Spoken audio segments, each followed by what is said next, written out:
Elza reads A Game of Thrones by George Martin, Chapter 35, Eddard. He found Littlefinger in the brothel's common room, chatting amiably with a tall, elegant woman who wore a feathered gown of a skin as black as ink. By the hearth Heward and a buxom wench were playing at forfeits.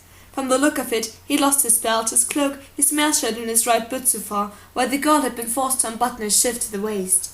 Jory Castle stood beside a rain-streaked window with a wry smile on his face, watching Heward turn over tiles and enjoying the view. Ned paused at the foot of the stair and pulled on his gloves. "It's time we took our leave. My business here is done." Heward lurched to his feet, hurriedly gathering up his things.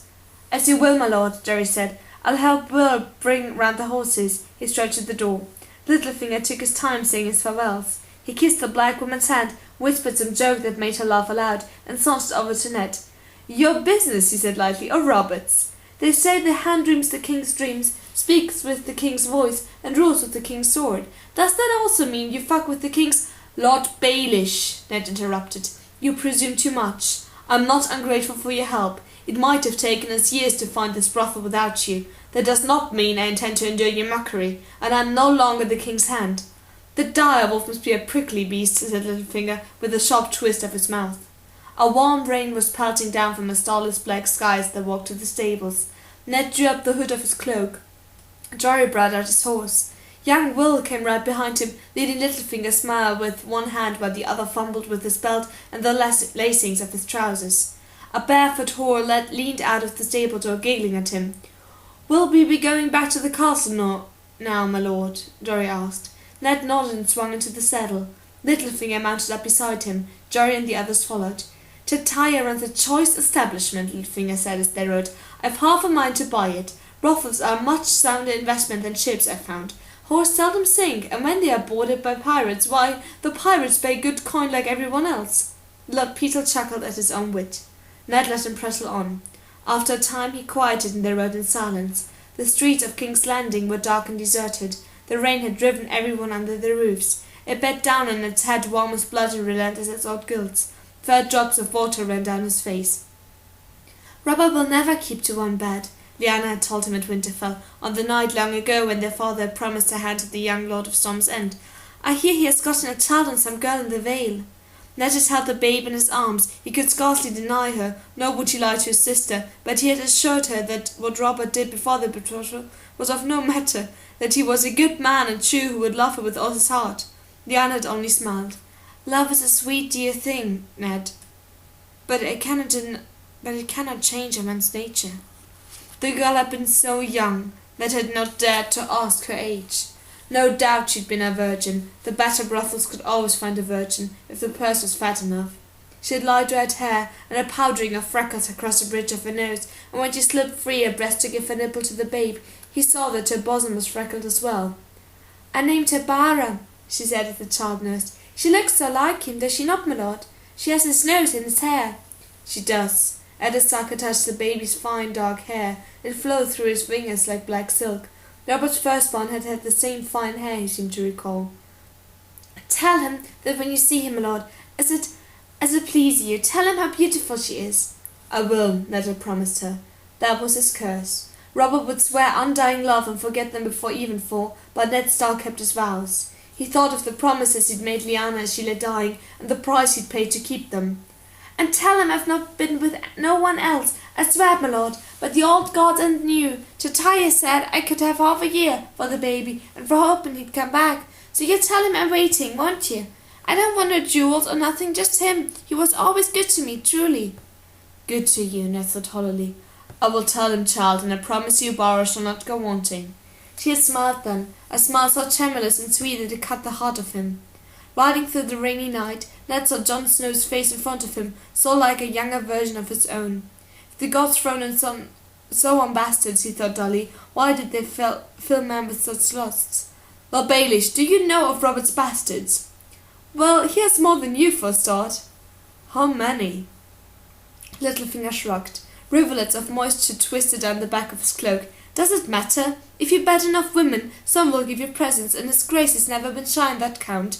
I know he's acknowledged that boy of Storm's End, the one he fathered the night Lord Stennis wed. He could hardly do otherwise. The mother was a Florent, niece to the Lady Celise, one of her bedmaids. Renly says that Robert carried the girl upstairs during the feast and broke in the wedding bed while Stannis and his bride were still dancing.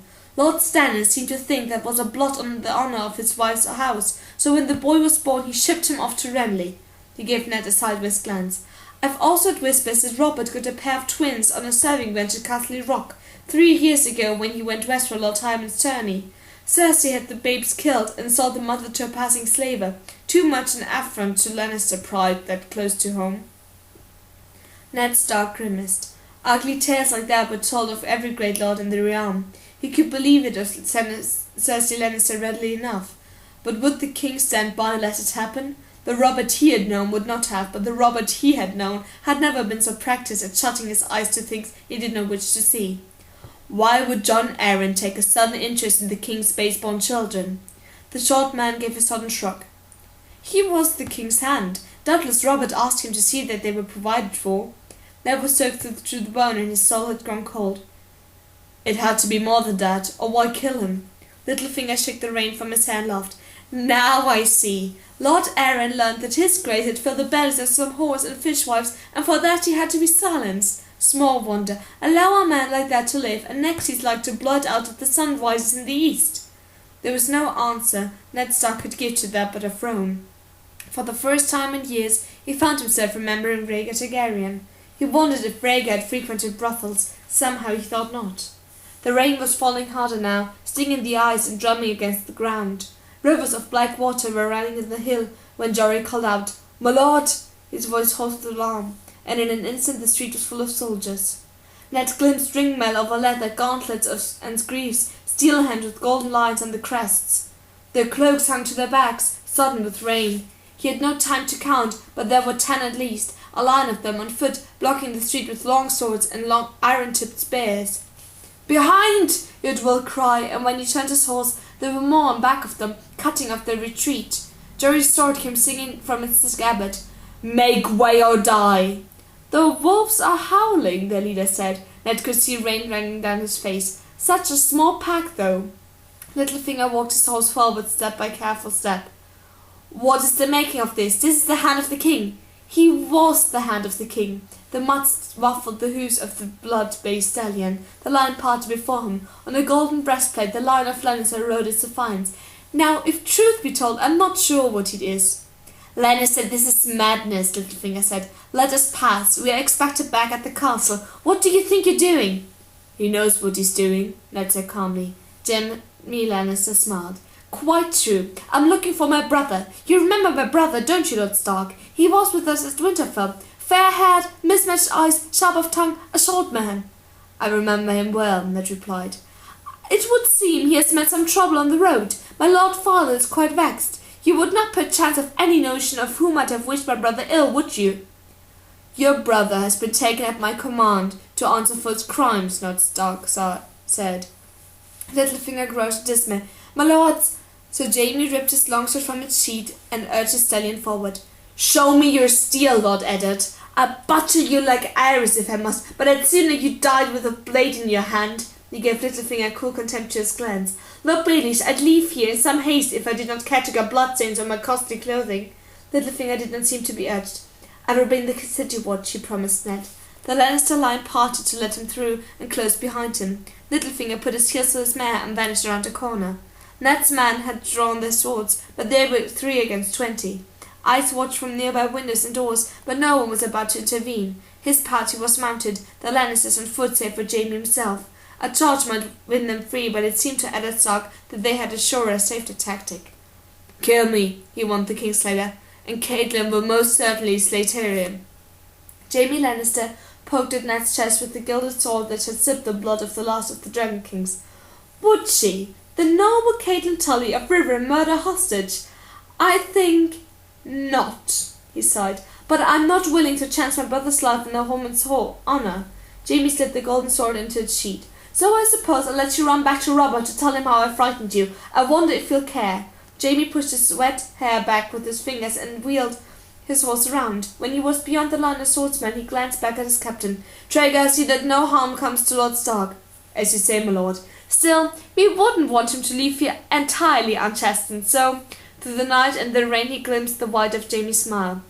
"Kill his men." "No!" Ned Stark screamed, clawing for his sword. Jaime was already cantering off down the street as he heard Will shout. Men closed from both sides. Ned rode one down, cutting at phantoms in red cloaks who gave way before him. Jory Castle put his heels into his mount and charged. A steel-shod hoof caught a Lannister guardsman in the face with a sickening crunch. A second man reeled away, and for an instant Jory was free. Will cursed as they pulled him off his dying horse, sword slashing in the rain. Ned galloped to him, bringing his longsword down on Traeger's helm. The jolt of impact made him grit his teeth. Traeger stumbled to his knees, his lion crest sheared in half, blood running down his face. Hewitt was hacking at the hands that had seized his bridle when a spear caught him in the belly. Suddenly Jory was back among them, a red rain flying from his sword. "No!" Ned shouted. "Jory, away!" Ned's horse slipped under him and came crashing down in the mud. There was a moment of blinding pain and the taste of blood in his mouth. He saw them cut the legs from Jory's mount and drag him to the earth, swords rising and falling as they closed in around him. When Ned's horse lurched back to its feet, he tried to rise, only to fall again, choking on a scream. He could see the splintered bone poking through his calf. It was the last thing he saw for a time. The rain came down and down and down. When he opened his eyes again, Lord Eddard Stark was alone with his dead. His horse moved closer, caught the rank scent of blood, and galloped away. Ned began to drag himself through the mud, gritting his teeth at the agony in his leg. It seemed to take years. Faces watched from candlelit windows, and people began to emerge from alleys and doors, but no one moved to help. Littlefinger and the city watch found him there in the street, cradling Jory Castle's body in his arms. Somewhere the gold cloaks found a litter, but the trip back to the castle was a blur of agony, and Ned lost consciousness more than once. He remembered seeing the red key blooming ahead of him in the first grey light of dawn. The rain had darkened the pale pink stone of the massive vault to the colour of blood. Then Grandmaster Pycelle was looming over him, holding a cup, whispering, "Drink, my lord. Here, the milk of the puppy, for your pain." He remembered swallowing, and Pycelle was telling someone to heat the wine to boiling and fetch him clean silk, and that was the last he knew.